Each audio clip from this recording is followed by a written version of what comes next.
Olá a todos e todas que estão nos ouvindo.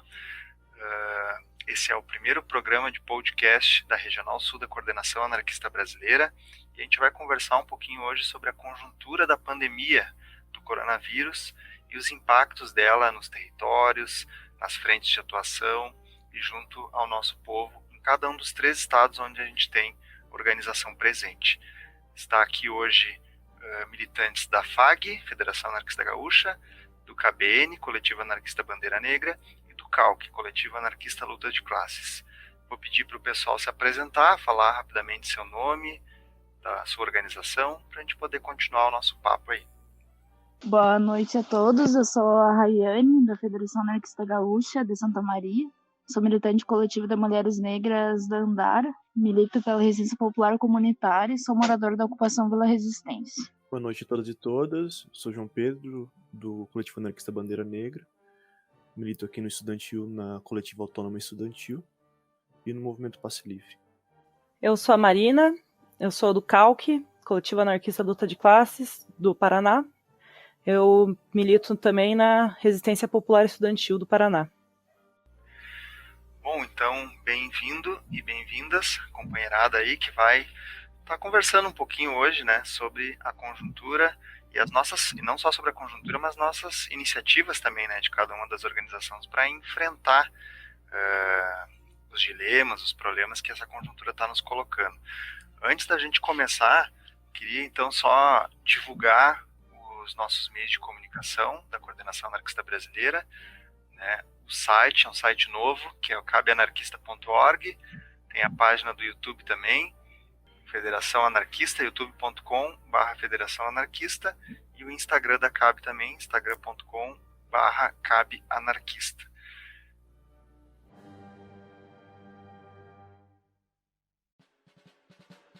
Bom, vamos começar o nosso papo então. Como é que cada organização tem avaliado, tem enxergado a conjuntura nos estados? Vou falar um pouquinho assim de como os governos têm encarado o problema da pandemia, as políticas estaduais, tem todo o tema do distanciamento também, né? Acho que abrir um pouco então a rodada para a gente estar se ambientando então na avaliação de cada organização. Trazendo um pouquinho da conjuntura aqui do Rio Grande do Sul, a gente vem enfrentando, né, na verdade, uma conjuntura bastante instável, né, no meio de uma crise sanitária, né, mundial que assola o país, né, e todo mundo, e os números não param de crescer, né, e torna uma conjuntura ainda mais cruel, né, para os debates, assim, no governo reacionário, né, com um presidente racista, genocida e totalmente antipovo, que vem fazendo cumprir, né, uma agenda do governo, vem aprofundando o arroxo, a carestia, a violência, a repressão sobre o nosso povo. E um governo cada vez mais nos joga na miséria, né, no desemprego, em meio a uma pandemia que contribui um monte, assim, para acentuar ainda mais, né, a pobreza, a fome, assim, e a morte. Trazendo um pouquinho, então, de como a pandemia vem afetando, assim, e como vem funcionando aqui no Rio Grande do Sul, assim, a gente teve a flexibilização do isolamento social, né, medida essa que, frente ao atual cenário, são completamente criminosa, né, que vem apontando nos últimos meses, assim, para o aumento do número de mortes, aumento do número de casos e para um possível colapso do SUS, né, onde atualmente a maior parte das regiões aqui do estado já estão com os leitos e as UTI lotadas, né. E a flexibilização fez avançar a pandemia para o interior, em cidade que hoje, assim, tá, tipo, sem infraestrutura de saúde, né, e quando também em algumas regiões não sofre da ausência total, né, dos serviços públicos. Os casos por aqui se agravaram muito justamente pela sabotagem, assim, né, de normas sanitárias da indústria frigorífica.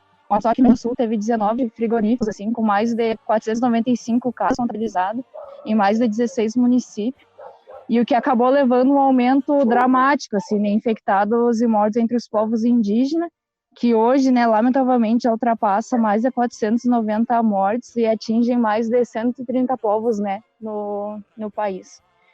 E acredito pela análise que a gente vem fazendo, assim, é nítido que a pandemia, né, deixou ainda mais exposta a desigualdade social e racial que o nosso povo é submetido.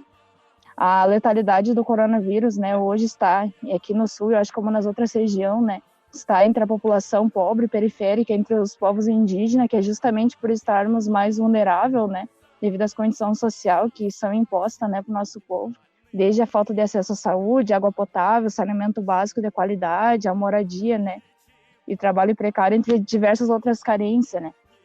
Que eu acho que é isso, né, quem está morrendo não é madame, né, na maioria é trabalhador precário que estão abandonados à própria sorte e arriscando a vida para manter o luxo dos de cima, né. E eu acho que, tanto aqui no Rio Grande do Sul, como em todo o Brasil e todo mundo, né, é evidente que existe um corte social, assim, entre as vítimas. E, além disso, acho que é outro elemento que é importante trazer, né, além das vítimas, a gente vem acompanhando o sacrifício desumano, né, de milhares de profissionais de saúde que estão na ponta do combate da pandemia, né, tentando fazer com que o que o capitalismo predador, né, não faz e nunca vai fazer, né, que é salvar a vida, que é profissional enfrentando um transporte superlotado, trabalhando sem proteção, sistema público de saúde totalmente desmantelado, né, como a gente vem acompanhando as últimas notícias, que não só aqui no Sul, né, mas acho que no resto do país está nessas condições.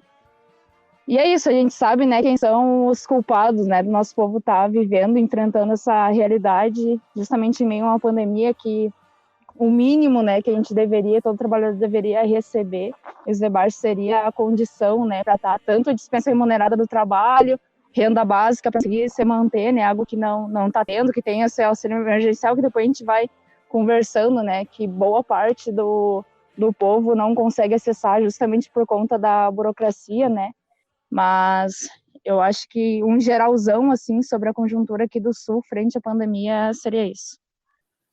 O cenário aqui em Santa Catarina ele não é muito diferente do que foi colocado ali pela companheira, inclusive a questão dos frigoríficos também entra aqui. Mas aqui a gente também está com uma crise política, né? Uma grande bagunça na nossa burocracia estatal. No começo da pandemia, então, teve aí uma parte da esquerda catarinense que até estava parabenizando o governador, né? Pintando ele como um bombeiro, alguém que tomou as medidas certas, alguém diferente do Bolsonaro, né? Apesar dele ter sido eleito surfando na onda bolsonarista, o comandante Moisés. Ele realmente tomou algumas medidas um pouquinho mais energéticas para fechar o comércio e tudo mais, mas logo a pressão empresarial foi fulminante e ele cedeu rapidamente, né? A gente tem aí vários empresários que exigiram a volta do comércio, a volta do transporte, né? A gente tem o famoso velho da van e tudo mais.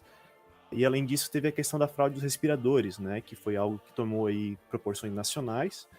Pessoas envolvidas com a equipe do Moisés foram presas justamente por superfaturar respiradores, né, em meio a uma pandemia, o que é um absurdo.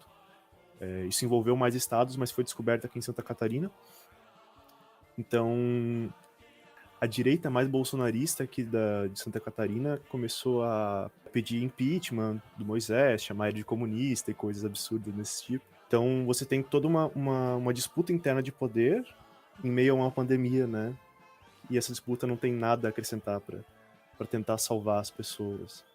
Além disso, a gente teve um aumento bem grande na repressão, principalmente das comunidades, né, em Floripa principalmente. A polícia aumentou o número de jovens negros executados pela polícia, enfim, repressão a ocupações de terra e tudo mais. E a atualidade é isso bem que a Rai falou, assim, né? Tá tudo aberto, praia funcionando, shopping funcionando, barbearia e tudo mais. Nossos hospitais estão no limite e tem uma pressão dos empresários e das mídias para que tudo continue assim, tudo aberto, né? Então tem algumas matérias um pouquinho mais tristes passando na TV, mas é o preço a se pagar, né? Esses mortos são o preço a se pagar pelo comércio tá girando. Até antes de passar a palavra para a Marina, aproveitar, e aí a Marina, se puder já falar também na sua contribuição, vocês colocaram algumas informações assim que são bem importantes, né? Por um lado tem essa briga, né, entre o executivo e os estados, né? Uma certa disputa ali que vocês comentaram, assim. Aí até depois se a Marina puder falar sobre isso para ver se aí no Paraná, né, como é que o governo estadual se alinhou, se ele se alinha com o Bolsonaro ou não, se ele estava dentro dessa disputa, né, entre executivo e estados. Eu acho que isso é bem importante, né, uma disputa que ainda vem ocorrendo de como encarar, né, a pandemia e as políticas de distanciamento e próprias políticas de auxílio, né, auxílio emergencial, enfim. E, por outro lado, tem o que vocês comentaram também de uma pressão do bolsonarismo nas ruas, né, que a gente tem aqui no Rio Grande do Sul. O João também comentou da situação de Santa Catarina, uma pressão ou para reabrir o comércio e queria que vocês depois pudessem comentar um pouquinho mais sobre isso e a Marina, se puder, já comentar sobre isso na fala dela. Aqui no Paraná está muito parecido, né, em várias situações com os outros 2 estados aqui do sul, né, dentro dessa disputa que foi colocada de esferas do poder do estado, né, do executivo e dos governos estaduais e até as tensões internas no estado, né. O nosso governador, o Ratinho Júnior, ele se demonstrou alinhado, né, com as ações do bolsonarismo de forma geral, só que numa posição moderada, não de propagandear, né, por exemplo, os medicamentos que estão sendo promovidos por alguns setores do governo e tal, hidroxicloroquina e etc. Não de entusiasta, mas tendo uma medida de alinhamento na prática, só com um discurso assim, mais moderado. Aqui tem uma tensão interna do governo do estado, assim que aconteceu, que por esse alinhamento prático com a ideia bolsonarista de salvar a economia acima dos dados das mortes e tal, estava tudo aberto em várias regiões do estado, perto ou já num ponto de colapsar o sistema de saúde, e o Ministério Público do Paraná fez então um pedido, uma orientação ao governo do estado, e isso gerou, né, todo um rebuliço assim nas pessoas que estavam, né, falando que o governo estava cedendo e que o Ministério Público não foi eleito, etc. e tal. Depois dessa tensão, a gente entrou em alguns pedaços do estado numas medidas mais drásticas de isolamento, de acordo com a quantidade de morte proporcional que estava tendo nessas regiões, ou da lotação do sistema de saúde. Curitiba, que é onde eu moro, foi uma dessas regiões, então a gente entrou num semi-lockdown. Alguns dos comércios que estavam abertos fecharam e tal, algumas coisas continuaram normais, os serviços essenciais, mas os setores que antes tinham feito uma pressão para a abertura do comércio já começaram a reagir a isso. Então, aqui no Paraná, 2 setores que foram muito fortes, além da questão dos frigoríficos, que também é bem parecida, só que afeta mais a região de Cascavel, onde está tendo esse contágio via frigorífico, assim. Nas outras zonas urbanas, o que afetou mais foi o setor das academias e os bares. Desde desse fechamento mais drástico do lockdown, que não é um lockdown aqui no Paraná, o setor dos bares tem reagido muito fortemente. Eles fizeram até uma manifestação frente à prefeitura de Curitiba. Era para ser lá, a prefeitura não recebeu a manifestação por causa da questão do isolamento, e eles foram para frente de um dos hospitais que tem covidário aqui em Curitiba para fazer um buzinaço em frente ao hospital, enquanto dentro dele estavam com os leitos lotados praticamente, e os trabalhadores da saúde lá dentro recebendo um buzinaço pela morte simbólica dos bares aqui no Paraná. Então, esse foi um dos atos mais recentes, assim, mais simbólicos do que está sendo colocado, assim, dessa dicotomia imaginária da economia contra a saúde da população, né? Que acaba sendo um projeto de genocídio mesmo. Uma coisa importante também apesar dessa disputa, né, entre executivo e estados, por exemplo, alguns setores enxergam como se os estados tivessem políticas em benefício, né, por uma certa preocupação com medidas sanitárias, por uma certa preocupação com o contágio, como se fossem governos de fato democráticos, de fato preocupados, né, com os de baixo, assim. Mas acho que é importante a gente notar que mesmo aqueles estados em que tiveram uma preocupação sanitária um pouco melhor, não há uma pressão ou uma política ou alguma iniciativa desses estados de real auxílio econômico, por exemplo, né? Se fala muito de fique em casa, mas nenhum dos governos tem dado condições mínimas para aqueles setores que não são essenciais poder permanecer em casa, né? Então, o que a gente viu desde o início da pandemia, em vários lugares, em várias regiões, é a impossibilidade dos trabalhadores de vários setores do nosso povo de ficar em casa, né? Porque porque não tem como, não tinha como ficar em casa, né? É fundamental isso que você apontou, Patrick, né? Vale lembrar que o governo passou mais de 1 trilhão para os bancos, que supostamente eles iam repassar em empréstimos, mas eles simplesmente não estão fazendo. Fora o auxílio emergencial de R$ 600, que é ridículo, né? É pífio. Então, os trabalhadores autônomos, a única coisa que eles podem fazer para não morrer de fome é ter que voltar a trabalhar, né? E tem que é uma consequência disso, que é o desemprego, né? Que muita gente está enfrentando desemprego e como vocês já falaram também, o aumento do custo de vida, né? A renda não alcança a pagar as contas, comer, sobreviver, né?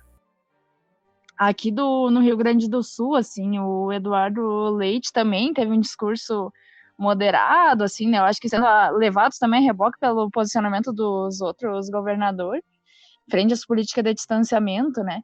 Mas o que teve, por exemplo, aqui na maior parte das regiões, assim, hoje até saiu uns dados, assim, de que a maior parte das regiões deveriam estar aí em bandeira vermelha, né? Eu acho que de 15, 16 regiões passou para 10 hoje, assim. E justamente por conta da pressão, né, do bolsonarismo e das patronais, né? Que acabaram para fazer a manutenção, né, das coisas como estão e para manter o mercado em pé, né, pouco se importam com a saúde do nosso povo, né. E eu acho que a questão outro ponto, assim, do desemprego, né, que desde o início no início da pandemia, assim, uma galera, por exemplo, pegando um pouquinho aqui na vila, ficou desempregado, ninguém teve dispensa remunerada, assim, e pelo que a gente vem acompanhando, assim, os índices de desemprego, né, aumentou, acho que já está em mais de 13%, né, são mais de 12,7 milhões de pessoas desempregadas no país, e é isso, né, jogado à própria sorte.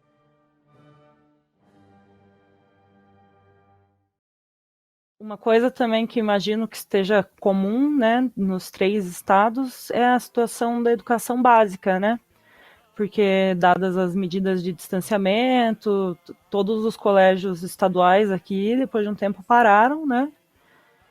E a previsão de retorno não é muito otimista, né, e tal. Então, apesar de haver alguma pressão também por retorno de alguns setores, né, normalmente de governadores que se encontram via virtual para decidir se as crianças vão voltar a estar presencialmente aglomeradas nas salas, né? Então, aqui no Paraná, a gente está no ensino básico todo a distância já, né? Ensino à distância acontecendo. E está bem pesado para os profissionais, né, dessa área aguentarem, assim, de forma geral, porque as condições são adversas, né, tanto de acesso dos estudantes, muitas turmas de colégios da periferia estão tendo pouco acesso dos estudantes nos sistemas que são, né, para serem utilizados, e os professores que estão tendo que se adaptar ao que foi colocado para eles. Aqui no Paraná tem algumas aulas gravadas pela Secretaria de Educação e tal, e o professor adequa o que está sendo colocado para a sua turma, e está sendo bem dificultoso assim para a galera, estão relatando sendo bem problemático em alguns locais, não tem como ter fechamento das notas feito ainda, então estão num estado de trabalho de fechamento constante, que para o professor pesa bastante. Pois é, eu ia falar que tem a rede particular, né, que está pressionando, assim, a pressão empresarial, né, da rede particular pela volta às aulas, e tem toda essa questão aí do ensino à distância, ensino remoto, que também é uma brecha para privatização, né, se não da rede como um todo, mas das redes incorporarem uma lógica empresarial, né, de se vender produtos, enfim, também é uma maneira do mercado se apropriar da educação, né. Aqui, já pegando esse gancho das particulares, a gente teve bastante professores demitidos, né? A gente teve uma escola que faliu, uma escola particular grande de Joinville, que faliu e deixou vários professores na mão, e o sindicato, né, o Simpronorte, aqui, o sindicato dos particulares, não está, né, fazendo o seu papel, cumprindo o seu papel nesse sentido aqui. E é bom lembrar que em Santa Catarina, os professores da rede estadual já estavam com indicativo de greve antes da pandemia começar. A pandemia acabou que deu uma esfriada nesse sentido, mas aqui a pressão para voltar presencial é bem forte, e os professores em assembleia conseguiram já disseram que se voltar presencial é greve, né, porque é um absurdo, né, as pessoas quererem realmente que volte às escolas presencial no estado que a gente está, assim. Exatamente, e não é muito diferente aqui do Rio Grande do Sul, né? Que eu acho que já estava no planejamento, né, do governo, como o Patrick colocou, assim, tanto a privatização do ensino e o fomento das aulas à distância, né? Que eu acho que, atualmente, com a pandemia a gente consegue ver que é totalmente inviável, né? Que o que a gente tem é milhares de estudantes e professor largado à própria sorte, né? Sem nenhuma condição de acompanhar ou ministrar a aula EAD, mas tanto condição de infra como mental, né? Que eu acho que no meio do caos que a gente vem passando numa instabilidade completa, assim, né? Tá conseguindo planejar a aula e ser produtiva é bem difícil. E eu acho que é isso, né? E justamente em razão da desigualdade socioeconômica, assim, mais de 70% dos estudantes pobre e negro não tem um celular, um computador, né? Para estar conseguindo acompanhar a aula EAD, né? E eu acho que quanto isso aprofunda ainda mais, né, o acesso dos debates a uma educação, né, um conhecimento, uma educação de qualidade. E é isso, né, tipo, não tem condição nenhuma de voltar. Aqui também está tendo uma pressão e já um planejamento de como está fazendo esse retorno às aulas, assim. Eu acho que tanto do ensino básico como do superior. E a gente sabe, né, que as escolas da periferia não têm condição, não tem infraestrutura, não tem limpeza, não tem condição alguma para estar conseguindo fazer esse retorno, né.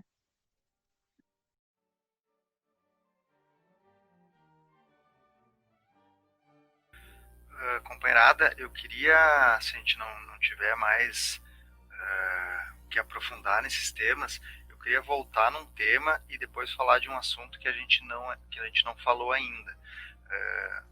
Voltar no tema dos frigoríficos, né? Porque eu acho que é importante, porque é a partir daí que está aumentando o contágio nas áreas indígenas, né?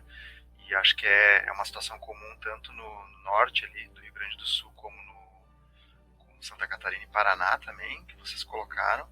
E depois tem um assunto que salvo engano, a gente não comentou, que é o assunto dos transportes, né? Sobretudo o transporte público. Mas também acho que a gente daria para falar dos trabalhadores de aplicativo também, né? Que seguiram, né, trabalhando, tiveram que trabalhar, alguns lugares até eu acho que se considerou como serviço essencial, mas que também totalmente expostos ao risco e tendo que trabalhar longas jornadas para conseguir se manter, né? Mas esses dois assuntos, assim, se vocês puderem falar um pouquinho mais sobre a situação dos frigoríficos, né, e do contágio nas áreas indígenas, nesse setor de trabalho, e depois sobre os transportes. Eu acho que na primeira fala minha eu já tinha trazido um pouco, né, de como o alastramento, assim, pro interior do estado, né, ele foi agravado justamente, né, por conta dessa sabotagem sanitária, né, que teve da indústria frigorífica. E que é isso, né, só aqui no Rio Grande do Sul teve mais de 19 frigoríficos, né, com muito caso contabilizado, assim, em mais de 16 municípios. E é como que o Patrick falou, né, que a gente tinha falado que foi algo, assim, que levou, né, para um aumento dramático, assim, né, de infectado e mortos entre as comunidades indígenas, né, principalmente no norte do estado, assim. E a questão do transporte público, assim, pegando um pouquinho aqui na região, assim, de Santa Maria, mas acredito que não seja diferente no resto do estado, assim, que a gente vê, a realidade é isso, né, a maior parte do trabalhador precário que vem se arriscando para manter o mercado e o comércio funcionando, né, é isso, pegando transporte superlotado, aqui a gente teve uma redução enorme dos horários, né, então são poucas linhas, a passagem de cara e o transporte superlotado, então, tipo, impossível manter qualquer, tipo, é aglomeração, né? Não tem como manter assim as medidas, né, de higiene, de distanciamento dentro de um transporte público, né, das condições que a gente tem.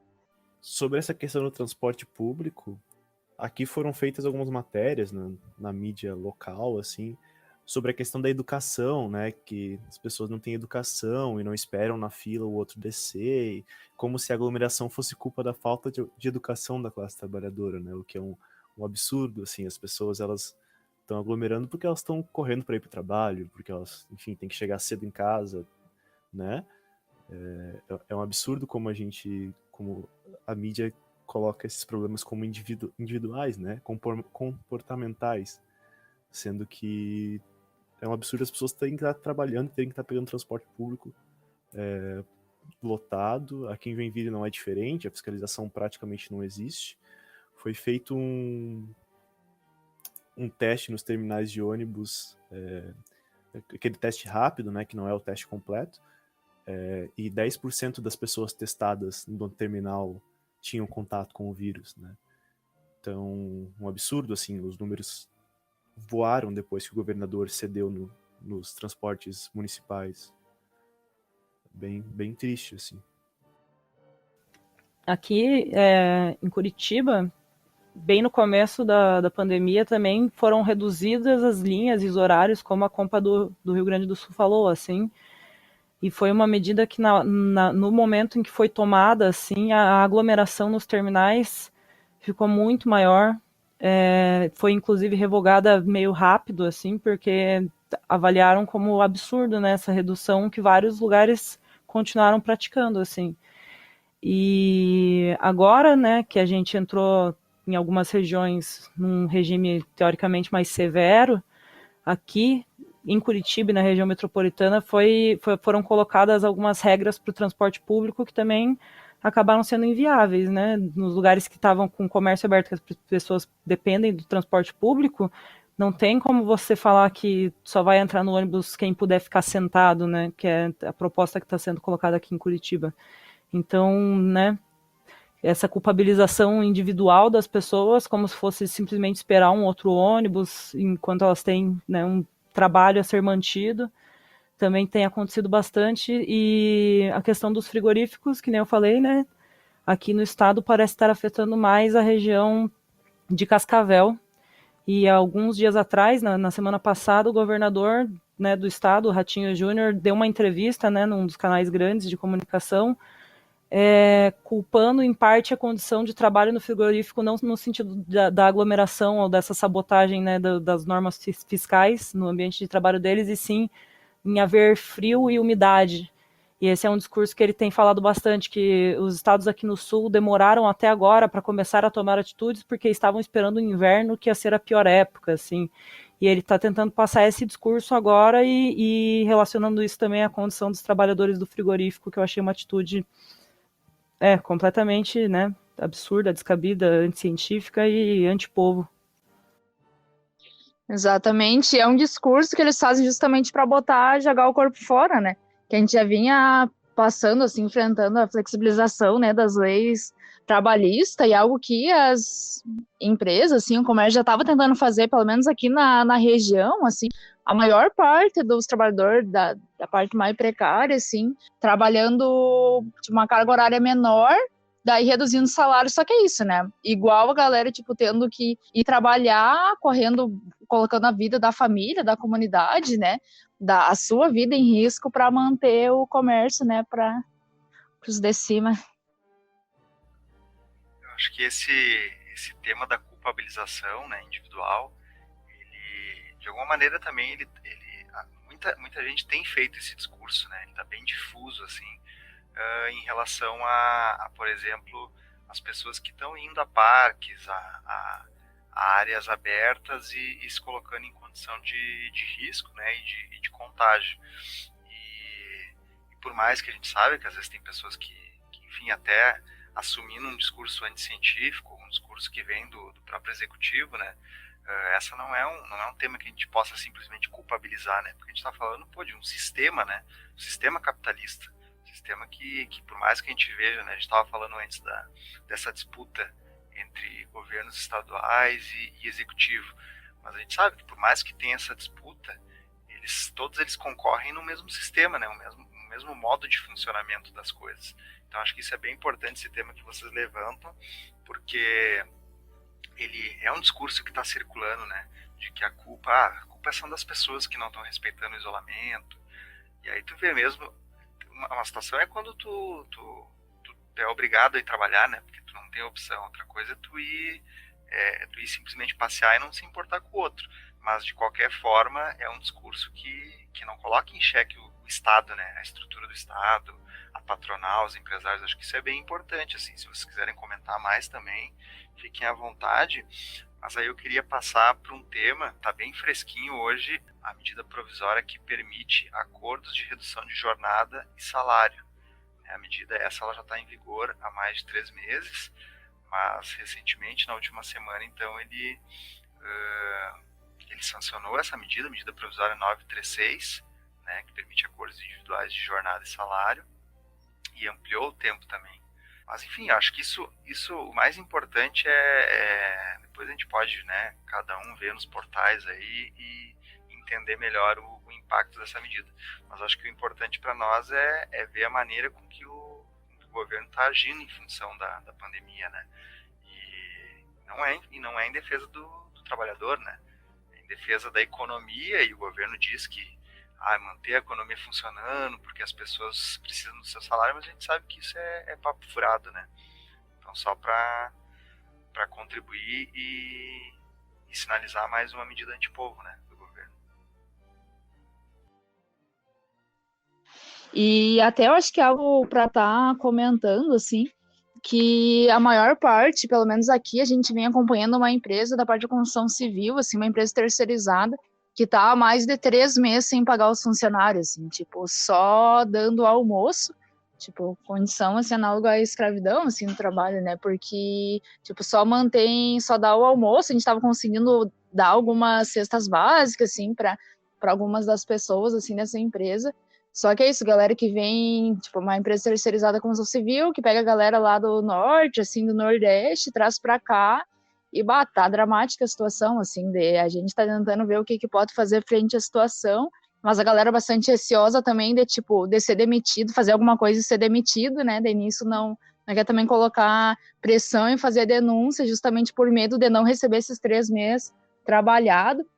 E é isso, numa categoria já que trabalha muito, né, recebe pouco, assim, em condição de subemprego, e ainda em meio à pandemia, né, tem que estar passando por isso, assim. Acho que é importante a gente lembrar, né, que isso tudo é projeto, assim. O governo poderia ter liberado uma verba suficiente para as pessoas se manterem um tempo, o governo poderia ter feito o aplicativo da Caixa funcionar, várias coisas, né, que não são feitas de propósito, assim, pelo contrário, né, eles estão aproveitando isso para tirar cada pedacinho de carne da classe trabalhadora que eles puderem, assim, o que eles puderem passar enquanto ninguém pode fazer manifestação ali no Congresso, que eles puderem privatizar, ou que eles puderem, enfim, de tudo, né, a gente tá vendo eles se aproveitarem mesmo, e na cara dura, tranquilo, assim. Inclusive tem a questão da privatização da água, né, que eu acho que é algo a se comentar também. Bem colocado, como algo que eu acho que tanto a privatização da água, né, do saneamento básico, né, já estava nos planejamentos, né, no sistema do governo, assim, né, e é isso, já é bem escasso, né, o acesso, assim, a um saneamento básico de qualidade, a água potável na maior parte das periferias, né, do nosso país, nas comunidades indígenas, quilombola, assim, e é isso, estão tentando agora, em meio a essa pandemia, tá aprovando mais esse projeto, né, para tirar um mínimo, né, no acesso.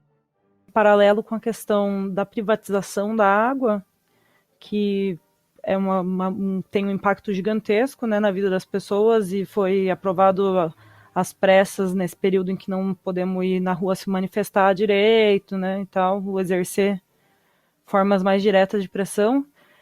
Também foi sancionado, né, na esfera federal e tal, que não há mais obrigatoriedade do governo de fornecer água e algumas condições sanitárias nas comunidades tradicionais de forma geral, né, principalmente indígenas e quilombolas acabam sendo afetados por isso. E agora com esse projeto da privatização da água avançado, né, e aprovado, a prática disso tem um potencial para ser monstruosa mesmo na vida dessas populações, né. É isso, né, o governo barrou, né, a medida provisória que daria um mínimo, né, de acesso, assim, né, para a população mais vulnerável e para as comunidades, né. E eu acho que outro ponto importante, assim, da gente estar colocando, que a gente vê, né, que frente à pandemia, a gente vê o projeto de extermínio, né, do nosso povo negro e indígena, que acaba, que né, no momento como eu já coloquei, né, que a gente está mais vulnerável, assim, na frente à pandemia, a gente vê mesmo assim, né, mesmo em meio à pandemia, assim, a gente vê operações, massacre, invasões, assim, que são bem planejadas, autorizadas, né, pelo Estado, para fazer cumprir, né, o massacre dos nossos povos, e todas essas, né, mais que naturalizada, né, toda essa violência, repressão policial, assim, a gente vê o aprofundamento, né, da violência, do genocídio sobre nossos povos, e é isso, né, onde a negligência do Estado, ela se mostra ainda mais voraz, né, com seu projeto, onde tanto os tiros de fuzil e a fome estão entre os reflexos, né, da continuidade de um projeto de exclusão e morte, a qual o nosso povo negro, né, indígena, está submetido há séculos, né. Eu acho que para finalizar aí toda essa análise que a gente está fazendo da região sul, a gente não pode esquecer também da população encarcerada, né? Que até enfim, pela natureza da opressão que elas estão passando, é difícil até conseguir informações sobre o que está acontecendo, né? Em Santa Catarina, a gente teve lá no começo da pandemia alguns casos de mortes que foram noticiados e depois a gente não conseguiu saber de mais nada direito, né? Como é que isso está se dando dentro das prisões de difícil acesso e, enfim, ao mesmo tempo a gente conseguiu aí ver nos Estados Unidos um avanço nessa discussão, né? Você consegue já ver, né, durante essas manifestações vieram várias pautas mais sérias né, de parar esse encarceramento em massa mesmo, e é algo que a gente tem que voltar a pautar no Brasil, assim, né? Fazer desse discurso que a gente não precisa de cadeias, né? Que parece, para muitas frentes de esquerda, parece um absurdo a gente falar que a gente não quer cadeias, né? Bem colocado, Compa. Eu acho que todo o debate, né, do abolicionismo penal, acho que ele se torna mais urgente, e principalmente no momento que a gente fala, né, de que o nosso povo, assim, é submetido a uma política de extermínio, né, de Estado, uma das faces dela é o encarceramento em massa, né, no momento que a gente está falando da população negra, que é a maior parte da população carcerária, onde mais de 40% da população, né, ainda não foi condenada, muito menos teve audiência, né. Eu acho que com certeza. E é isso, em meio à pandemia, né? Simplesmente a galera fica jogada, né? E a própria sorte. Mas muito bem colocado, é um tema urgente de ser debatido, né? Aprofundado. Se a gente tivesse mais tempinho aqui para estar conversando sobre, seria importante.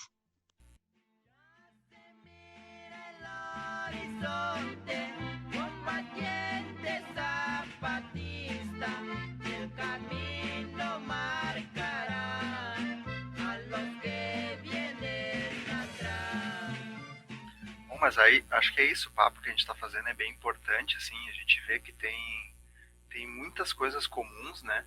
E eu acho que a gente pode dizer que essas coisas comuns existem justamente porque a gente está vivendo sob o mesmo sistema, né? O capitalismo e o dito Estado Democrático de Direito, né? Que a gente tem bem na CAB, como um todo analisado como um Estado policial de ajuste, ele vem para nos mostrar isso, né, e para nos impor uma lógica que afeta todos, né, independente dos territórios, dos setores onde a gente está, afeta todos os de baixo. Bom, eu queria passar para um segundo momento, então, da nossa conversa, que é, se vocês puderem falar um pouquinho, assim, dos impactos da pandemia, mais especificamente nas frentes de atuação e de luta, onde a nossa militância está implicada, está atuando, está construindo, e a gente começar a falar um pouquinho assim, né, só para não falar das desgraças que afetam o nosso povo e da política dos de cima à política dos de baixo, né? Então, como a gente, como nós anarquistas da CAB, junto com mais um monte de gente que tá atuando, que está militando, que está lutando, né? Como a gente tem enfrentado essa conjuntura. Então, nós vamos falar um pouco das nossas iniciativas, das articulações que a gente tem feito com outros setores. Acho que isso é bem importante também para a gente falar de um enfrentamento que é necessário e que acontece, né? Então, as pessoas elas não estão paradas também, né? Só sofrendo, né? Acho que isso é bem importante. Podemos seguir um pouco por aí? Bom, sem dúvida, né? Do momento da pandemia alterou completamente as perspectivas que a gente tinha para algumas coisas, né? Então foi um momento de reorganizar e de perder e conquistar novos espaços, né, para a militância. Então, por exemplo, na militância estudantil e na militância sindical pela educação mesmo, sindicato dos professores e tal, a gente está tendo que se adaptar a uma realidade em que a gente perdeu o maior espaço, né, de articulação e de troca mesmo, que é o espaço da escola ou da universidade, né, que para além de ser algo, uma instituição de ensino, é um espaço de reunião das comunidades, né, da comunidade escolar, da comunidade acadêmica, e adaptar, né, a militância e as nossas formas regulares de organização a isso está sendo um desafio brutal, né, por todas as questões que a gente até colocou antes de acesso mesmo. Então, a gente acaba falando, é possível fazer reuniões online, por exemplo, mas quantas pessoas acabam não contempladas por isso, né? Ou ainda, a convivência pessoal e interpessoal, assim, na comunidade escolar, dos professores com os estudantes, dos pais com os professores, né? É uma coisa que enriquece muito o poder de articulação mesmo das pessoas, e é uma coisa que foi vetada. Então, muito da atuação estudantil e sindical também, né, no sindicato de professores, tem sido de um combate a essa noção de que tudo pode ser feito à distância a partir de agora, né, que tem um discurso meio tecnocrata de dizer que a gente está caminhando para um futuro onde as salas de aula vão poder ser substituídas por X, né, por um ou outro software de encontro digital. E, né, não é só uma questão de educação, tem todas as outras questões de articulação envolvidas nisso, e a gente está percebendo que não é verdade, né? Aqui em Santa Catarina foi bem difícil quando a pandemia começou, a gente rearticular aí nosso planejamento, né? A gente tinha aí a ideia de fazer um sarau de 1º de maio presencial que a gente faz todo ano e que sempre é uma atividade muito importante para nossa militância. A gente acabou conseguindo fazer ela online, então foi uma vitória, mas a gente ficou aí sem o gostinho das ruas. Mas ao mesmo tempo que ela foi um balde de geografia nesse sentido, a gente também viu a nossa legitimidade do nosso trabalho comunitário, assim, as nossas campanhas de arrecadação deram muito certo. Num dos espaços que a gente atua, a gente conseguiu arrecadar uma tonelada de alimentos, assim. Não só a gente, claro, né? Todos constroem, mas com um protagonismo da nossa militância. E para as várias periferias, aldeias indígenas e tudo mais. A gente teve também reconhecimento do nosso trabalho diferenciado das questões eleitorais, né? Quando outros candidatos iam, enfim, prestar esse assistencialismo, né? Essa caridade. Houve uma diferenciação do que era nossa ajuda, o nosso apoio mútuo e a caridade, né, desses candidatos. Então, isso foi bem interessante, assim. E no estudantil, a gente estava para lançar uma tendência e acabou que essa pandemia deu uma travada, mas a gente está aí tentando se articular virtualmente, o que é bem difícil, como a Compa já explicou ali. E a nossa luta não só contra o EAD e denunciando tudo isso, como a gente tem uma militância numa universidade comunitária, entre aspas, que é uma universidade basicamente privada, eles estão pressionando pelo ensino presencial, né? A gente está tendo que lutar para que uma universidade de 6 mil alunos não volte às aulas normalmente, como se o mundo não estivesse do jeito que está. Assim. E a gente teve bastante êxito nisso, né? Através do centro acadêmico, através de outros coletivos, a universidade voltou atrás nessa ideia de voltar presencial, pelo menos por enquanto, né?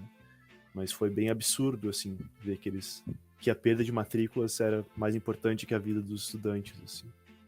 Massa, Compas. Eu acho que é isso, né? Eu acho que o cenário não é muito diferente, né? Mas a gente tivemos, né, que se reorganizar, assim, né? Traçar novas táticas, novos planejamentos, assim, e ações para estar tocando luta, né? E justamente as coisas não podem parar, né? A gente sabe que a nossa luta é cotidiana, né? No dia a dia para construir um mundo melhor, né, para construir justamente para uma vida mais digna, né, para o nosso povo. E eu acho que é isso, algumas perspectivas de planejamento acabaram que se reconfigurar, né, tivemos que estar pensando em como nesse momento manter as coisas, eu acho que funcionando. Eu acho que na frente da educação, assim, mesmo no sindical e no estudantil, né, da atuação, acho que não é muito diferente do que a Marina colocou, né, de estar tentando também estar utilizando o virtual, assim, né, para estar dando visibilidade para as campanhas, né, tipo, fazendo uso também da rua, né, para as ações, assim, pública, organizando vídeo, ação, acho que é isso, tá? Que como a companheira colocou, o virtual acaba sendo limitado, né? Porque a gente sabe que mesmo organizando live, a reunião online, a gente sabe que é bem difícil, uma galera, né, não tem acesso da nossa militância e que acaba prejudicando um pouco, né?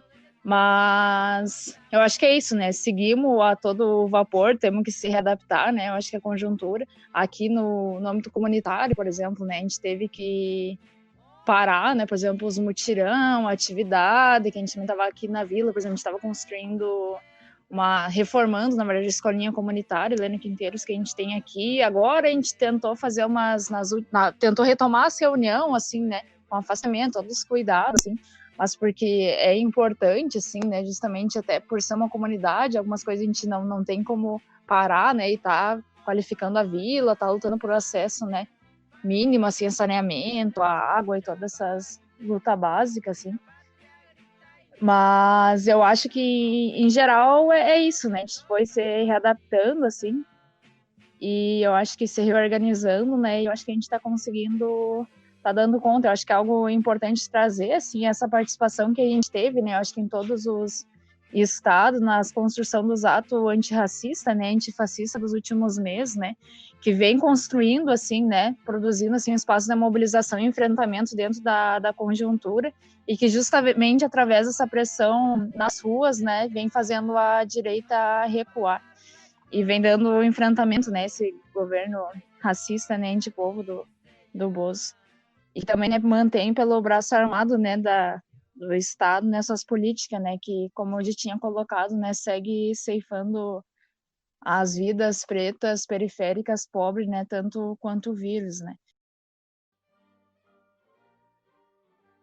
Eu acho que isso, esse companheirado que a gente está conversando é um limite grande, assim, não só para nós, anarquistas, né, mas para...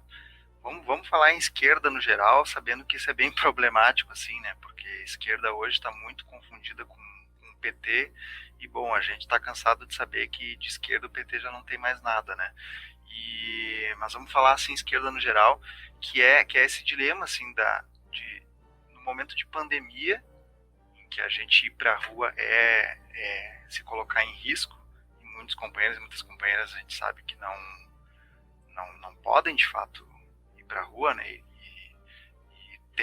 Se consegue garantir o mínimo de direitos para permanecer em casa, né? Para fazer algum tipo de quarentena, mas ao mesmo tempo que tem essa situação, tem grande parte do nosso povo que é obrigado a ir para a rua.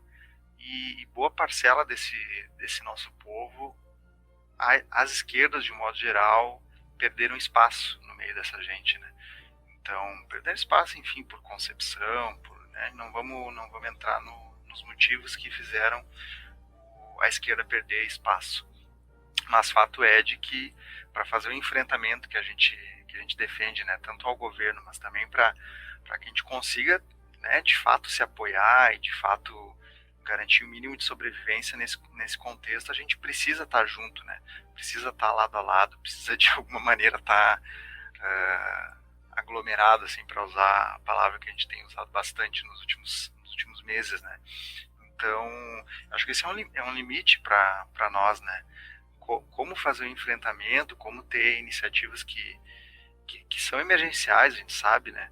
Que a gente só vai ter uma vida diferente se a gente mudar esse sistema, se a gente destruir esse sistema, construir uma sociedade nova, né? E como é que vocês têm visto, assim, esse dilema? De a gente ter que enfrentar o governo, a gente ter que, enfim, até, né, construir uma cultura de participação, de apoio mútuo, num contexto em que por mais que muita gente seja obrigada a ir para a rua, né, tem esses limites, assim. Em uma das cidades que a gente constrói aqui, em Joinville, foi bem interessante esse dilema, assim, porque as coisas iam acontecendo nacionalmente e se sentia um vazio, assim, ninguém queria ser a pessoa a chamar, a organização a chamar o ato, sabe? Só que ao mesmo tempo a população queria ir para a rua, né? Não são as organizações de esquerda que decidem quando a população vai para a rua, né? Gaviões foi para a rua e aquilo ali motivou outros setores de juventude, de estudantes, de gente que já estava de saco cheio, sem perspectiva, né? Entregadores e tudo mais. E esse dilema, ele existe, né? Claro, mas no final das contas, a gente tem que estar na rua junto com a classe, né? Porque na realidade é isso, né? Como a gente já falou antes, as pessoas estão indo para a rua, né? Estão tendo que ir se arriscar porque estão tendo que trabalhar, ou enfim. E a gente volta naquele tema que a gente conversou um tempinho atrás, né? Não é nem, a gente pode nem culpabilizar o indivíduo e nem achar que tudo são escolhas individuais, né? Às vezes são escolhas coletivas que a gente precisa fazer justamente para, mesmo se colocando em risco, se coloca em risco, mas para garantir o mínimo de dignidade, né? Para passar essa pandemia podendo sobreviver, né? Que é o pior, né? Aquelas famílias e a nossa gente que está com muita dificuldade de sobreviver. Que em risco, né? Boa parte das pessoas que compuseram todos os atos que aconteceram, né, ali contrapondo o governo e as medidas do governo, principalmente nos relacionados à dignidade da vida negra e tal, o pessoal, no geral, já está em risco, né? E daí falar que especificamente estão se pondo em risco para, né, para o ato, e não é assim que está acontecendo na prática. Na prática, as pessoas já estão em risco e estão lutando para não estar, né? Então, fica aí não é nem mais um dilema, né? Acaba sendo uma decisão fácil de ver por que as pessoas estão ansiosas para ir para a rua e conseguir condições melhores na pandemia, simplesmente porque não estão havendo, né?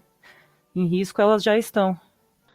Muito bem colocado, companheiro. Justamente isso que eu ia falar, por exemplo, no ato antirracista que a gente organizou aqui na cidade, assim, a gente chamou pontos coletivos do movimento negro, assim, pelo Dandaros também, a gente construiu, assim, foi a partir dessa análise, né, de que, a gente sofre uma criminalização da pobreza enorme, a gente já é perseguido, assassinato, morto diariamente. Eu acho que é só a gente fazer uma análise nos últimos dias, né, quantos casos, assim, desde as operações e assassinato, nosso povo sofreu, e é isso, né, tipo, a gente vai ficar de mão atada, né, frente a ver a vida dos nossos sendo ceifada, né, não tem como, assim, algum enfrentamento tem que ser dado, e é isso, né, essa organização, enfrentamento tem que ser aumentado, urgente, né, eu acho que a gente tem que dar um enfrentamento urgente, assim, essa política de antipovo, essa política de extermínio dos nossos povos, né?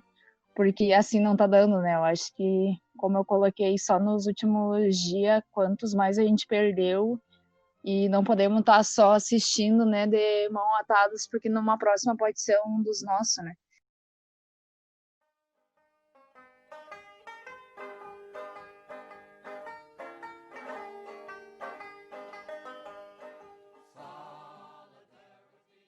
A gente está falando aqui então de manifestações antirracistas, manifestações antifascistas, né, certo recuo que o bolsonarismo teve nas ruas, por exemplo, e falamos já das ações, de algumas ações de solidariedade e apoio mútuo entre vizinhos, entre pessoas da comunidade onde a gente vive, né, e luta.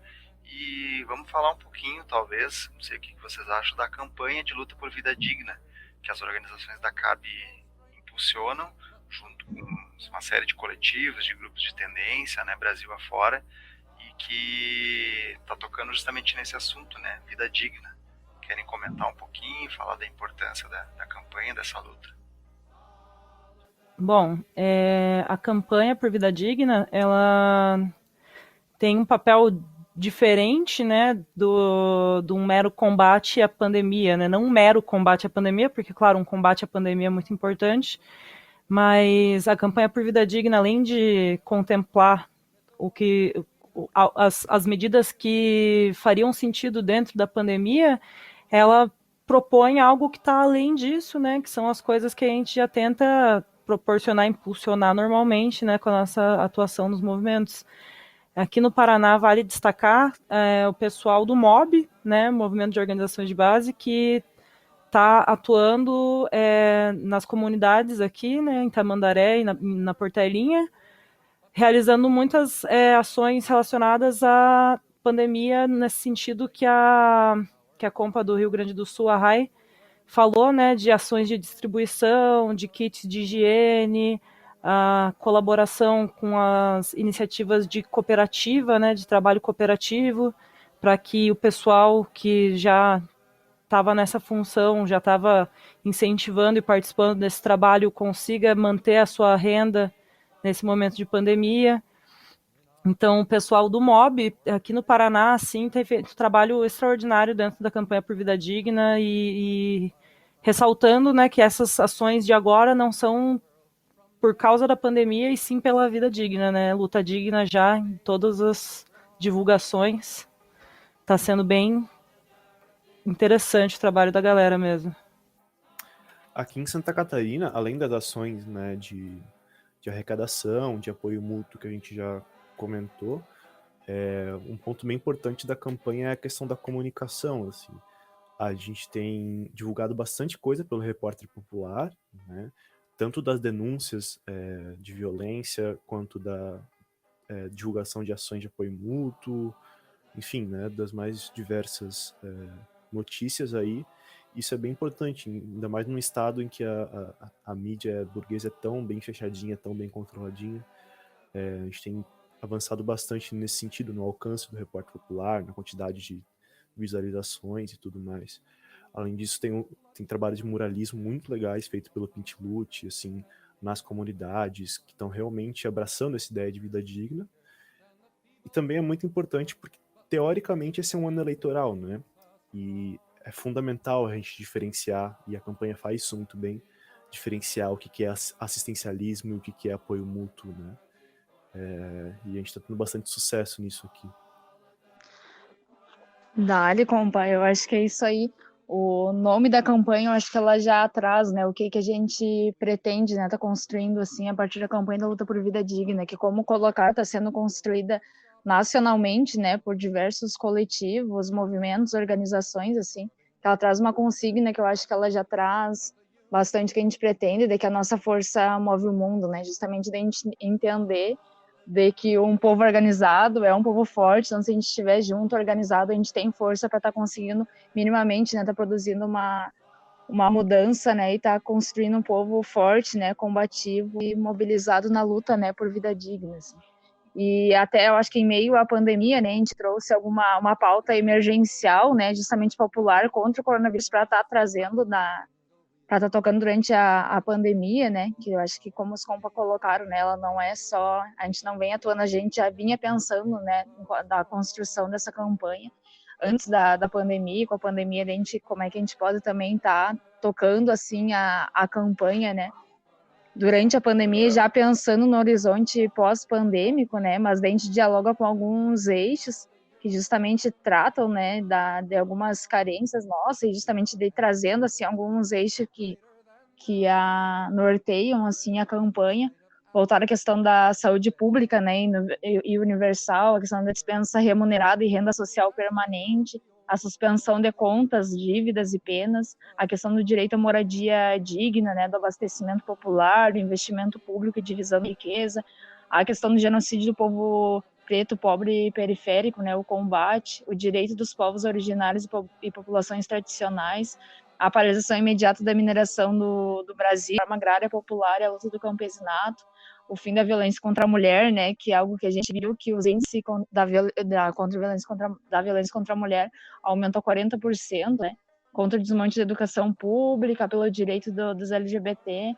Então, justamente são eixos que, para além, assim, né, do momento que a gente vem passando, ele vem no norte da gente conseguindo, né, combater, tocar, assim, justamente para caminhar em direção algo diferente, né? Onde a gente tem minimamente uma participação para decidir no que interfere na nossa vida.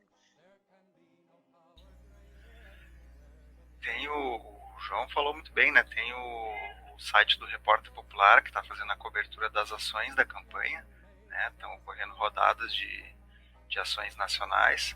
Então, quem quiser conhecer um pouquinho mais da proposta da campanha, do programa emergencial que a RAI colocou, é só entrar em repórterpopular.com.br e logo ali na frente já vai estar o editorial Nossa Força Move o Mundo, lançamento da campanha de luta por vida digna.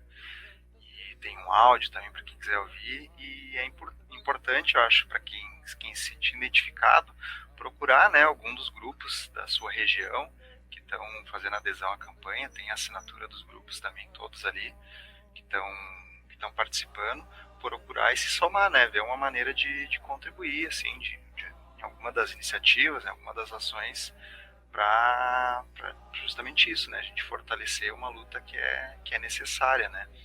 Então entra ali, repórterpopular.com.br, e te soma em uma das iniciativas da campanha.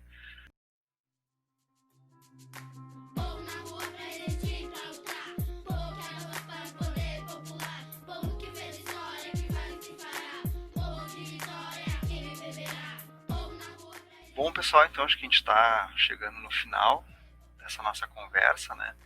Nossa primeira experiência de podcast aqui da Regional Sul da CAB.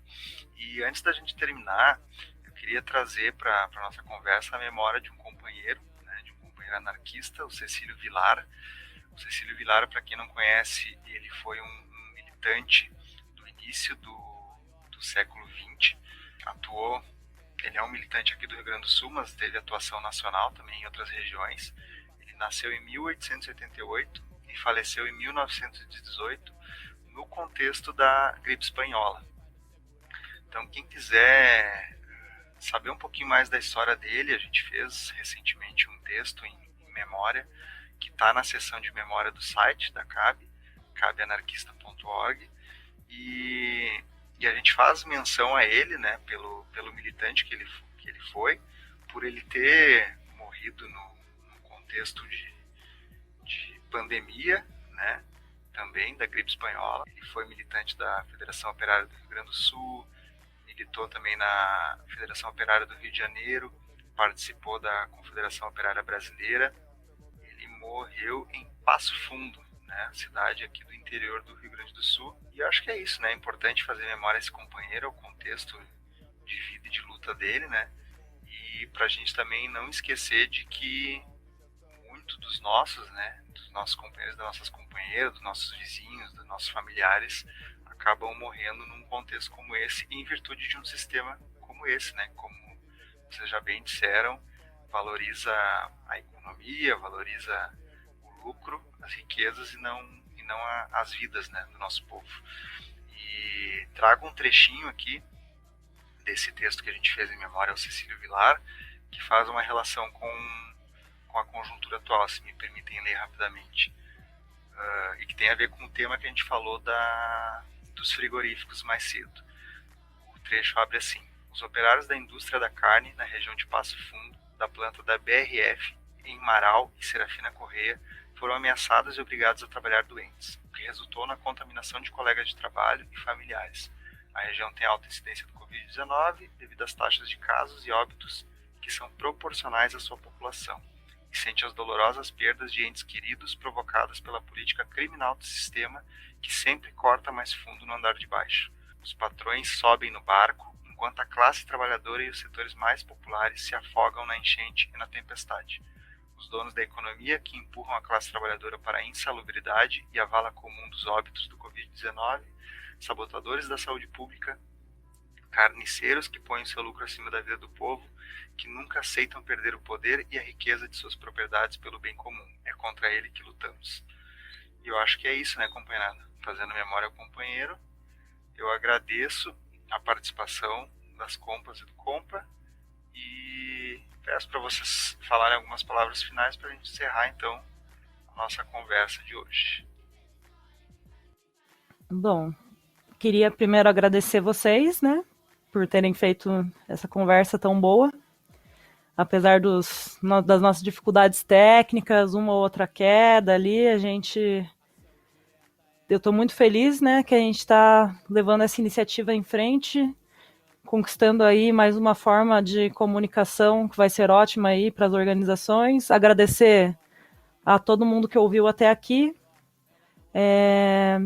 Quem tem interesse no CALC, conhecer mais, né, da organização, anarquismopr.org na internet, tem lá o nosso site também. E falar que foi, então, muito bom ouvir de vocês, da conjuntura do Estado, ver como a gente tem essas questões muitas vezes muito parecidas, apesar das particularidades, né? Muito bom também, né, relembrar as histórias dos companheiros que vieram antes da gente, de outros momentos de luta, de outra pandemia, inclusive, né? E, enfim, é isso aí. Agradecer demais quem ouviu e que em breve façamos mais e mais conversas dessas aí. Eu queria agradecer muito aí a presença, a primeira vez que eu participei de um podcast, provavelmente eu estava um pouco nervoso, foi muito legal o papo. Também queria convidar todo mundo a conhecer o Coletivo Anarquista Bandeira Negra, a gente tem um site que é o kbn.libertar.org, no caso CABN. E uma frase que eu lembro quando eu sempre vejo essas lembranças de companheiros, né, é que a luta ela não começou ontem, ela não termina amanhã, mas venceremos. Dale, compa. É isso aí, vai o meu, né, o nosso agradecimento, a conversa, ao papo, a todos que acompanharam. Também acho que orientar quem tiver interesse, né, acompanhar nossa página, tanto no Face, né, como no site da FAG, né, da Federação Anarquista Gaúcha. E é isso, né, vamos seguir enraizando o anarquismo, né, em todos os cantos, nas vielas, nas favelas, nas lutas, porque a gente sabe que só depende da nossa organização, né, da nossa união para pôr um freio, né, nesse sistema que a gente sabe que é totalmente injusto, desumano, cruel com o nosso povo. E assim tá construindo, né, um povo forte e um mundo novo. É isso aí, arriba los que lutam. É isso, companheirada. Agradecer então também a presença de vocês. Agradecer muito quem nos escutou. Espero que tenham gostado. E vai ser a primeira experiência de muitas que eu tenho certeza que a gente vai fazer. E reforçar de novo os canais da CAB. Então, cabeanarquista.org. Curtam também ali no Instagram, Cabe Anarquista, e no YouTube da coordenação. É isso. Uma boa noite a todos e todas e até a próxima.